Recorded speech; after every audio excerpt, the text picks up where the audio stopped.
Pokémon the Movie 2000. A movie that promised to be bigger, better, and even more epic than the first. So amazingly tremendous and mind-blowingly huge that 4Kids and Warner Brothers didn't even bother waiting a full year to release it because... Damn, man, you seeing this? These Pokemans making us the mad ducats. Forget this holiday family movie business. We go for that summer blockbuster money, dog. Gonna be a party up in here. Donuts and lemonade for miles. We still got any Burger King toys left? So, just what did Pokemon have to offer for its second cinematic outing? Well, in place of Mewtwo, we now have a Pokemon collector who has set out to add the legendary birds Articuno, Zapdos, and Moltres to his collection, believing that by doing so he can lure out an even rarer Pokemon, Lugia, the Guardian of the Sea. Little does he realize that his plan threatens to disrupt the balance of nature and potentially destroy the world. And of course, Ash and the gang find themselves caught in the middle. With the fate of the world at stake, all hope lies with the Chosen One, named by an ancient prophecy as the only person who can quell the chaos. So how does Pokemon 2000 live up to the promise of being bigger and better? Surprisingly, very well. Those of you who've seen my original review of 2000 might be surprised to hear that.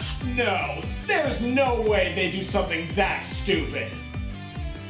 But in my defense, that review was made at a time where I'd forgotten I was allowed to enjoy things. After seeing the first movie again, I actually think this is one of the stronger films in the series. The stakes are higher, it crams in even more legendary Pokemon, most of which had yet to be featured in the show, one of which had yet to be featured anywhere. 4Kids even did a better job with the dub. Something about the dialogue just feels a lot more natural. I never get scared out in the ocean. I come from a water Pokemon gym. Most of the time. Plus, there are way more awesome one-liners. I could use pants. I'll have to catch this on video. No, but I have Krabbies. And let's not forget the English dub's most notable contribution. Though the water's great guardian shall arise to quell the fighting, alone its song will fail, thus the earth shall turn to ash. Ash, it's talking about you. I'm the Chosen One? Pikachu. The worst yet somehow single most glorious pun in all of dub anime. And while we're on the subject, yes, Ash turns out to be the Chosen One because... Okay, so putting the fate of the world on one person's shoulders based solely on their name doesn't really hold up under scrutiny. But it is cool that the story's about Ash this time around, and that everybody else doesn't get left on the sidelines. 2000 has one of the largest ensemble casts of any Pokemon movie, and surprisingly, it does a pretty good job of making sure everyone has something to contribute. You have the one-shot expositing sidekick Melody, who represents the local culture and drives the boat. Misty gets a subplot servicing her pseudo-romance with Ash, Team Rocket has their own little hero moment, and Tracy pulls a rope. Have I mentioned I'm not a huge fan of Tracy? He's a nice guy, but he's really boring. You've also got Professors Oak and Ivy to explain what the hell is going on, and even a small cameo from Brock, which gives the movie a stronger sense of continuity with the show. And having these multiple narratives rather than having all the action take place in one setting really helps the pacing and allows the movie to take its time. Though some people might think this movie is a little dull by comparison. Mewtwo Strikes Back seems to have a lot more in terms of actual battles, whereas for a while, all this movie has is... Extreme boating action! Gnarly nautical nonsense that's totally nuts! Waves! Danger! It flies! If you know how! She comes from a water Pokemon gym! Boats!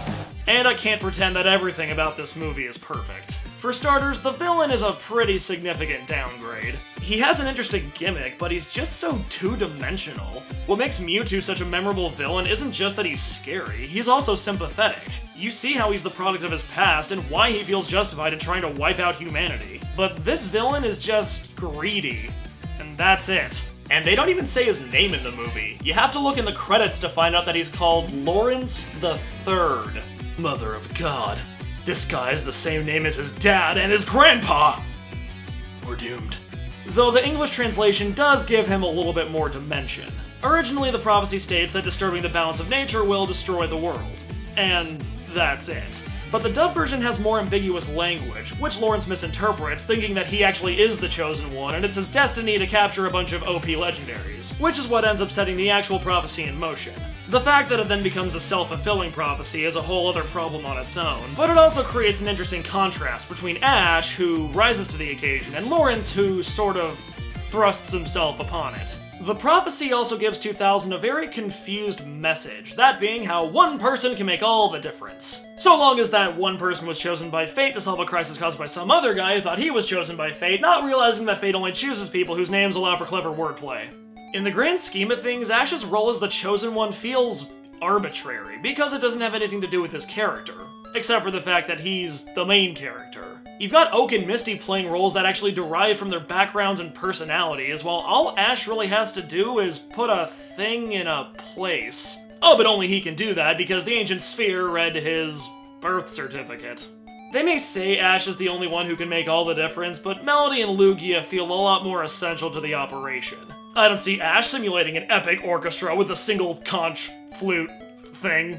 And speaking of epic, this movie is much bigger than the first, but it almost feels like they flew too close to the sun on this one, because how exactly do you come back from something like this? How can Ash just carry on after saving the world? Or Misty after finally admitting that she has feelings for Ash? Obviously they can't just have Mewtwo show up and erase everyone's memory again, but do they really expect us to believe that Ash wouldn't maybe rethink his life a little after learning he's the almighty savior of humanity? Like, screw the Pokemon League, I'm the chosen one! Tracy, draw me like one of your French girls while Misty feeds me grapes! Though I have been informed that most anime follows this trend of keeping the movies separate, and if you don't think about this in relation to the show, it's actually not that big of a deal. If nothing else, I guess it speaks to Ash's very thinly defined character that he'd still be focused on the same goal. A goal he will never achieve. And despite all these flaws, 2000 still has a stronger narrative and is a much more solid movie overall, at least from this fan's perspective. The critics, however, only thought it was marginally better than the first movie, and it actually earned less at the box office. Maybe Pokemon couldn't compete with a summer movie schedule, or maybe the craze was just finally starting to die down. But it wouldn't be the last time Pokemon hit theaters, as Pokemonth 3 the movie would be released the following year. Next time on Pokemonth! Special thanks to Stefan from Abridged Comedy for voicing the Kids WB logo. If you're into the whole Abridged series thing, why not check out his channel? You might even hear my voice in a few videos. If you're not already sick of it, that is. And now it's time to look at the answers to the viewer question, which Pokemon do you like more, Mew or Mewtwo? It was close, but it looks like Badass and Scary takes priority over Cute and Racist. Go figure. If you'd like a chance to see your comment up here, simply answer the following question. Which sidekick do you prefer, Brock or Tracy? Leave your answer in the comments below and you just might see it featured on the next episode of Pokemonth. In the meantime, please enjoy this clip of former presidential candidate Herman Cain. And I believe these words came from the Pokemon movie. Life can be a challenge. Life can seem impossible. It's never easy when there's so much on the line.